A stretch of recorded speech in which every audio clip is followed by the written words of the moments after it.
கர்த்தருக்குள் அன்பானவர்களே, உங்கள் அனைவரையும் ஆசீர்வதிக்கிறோம். கர்த்தர் உங்களை ஆசீர்வதிப்பாராக. தாவீது எவ்வளவு பெரிய அரசனாக இருந்தாலும் தன் வீட்டை பற்றின ஒரு மிகப்பெரிய ஆசீர்வாதம் அவனுக்கு தேவைப்படுவதாக இருந்தது.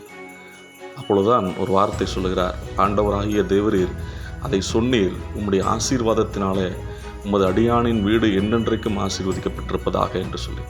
பெரியமானவர்களே, கர்த்தர் உங்களை ஆசீர்வதித்திருக்கிறார். உங்களை மட்டுமல்ல, உங்கள் வீட்டையும் ஆசீர்வதித்திருக்கிறார்.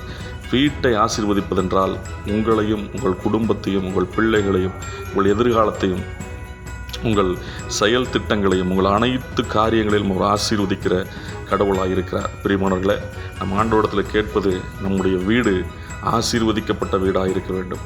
நம்முடைய குடும்பம் ஆசீர்வதிக்கப்பட்ட குடும்பமாக இருக்க வேண்டும். தாவீதுக்கு அருளின அதே ஆசீர்வாதத்தை நமக்கும் இந்த நாளில் அருள்வாராக. ஆமேன், ஆமேன், ஆமேன்.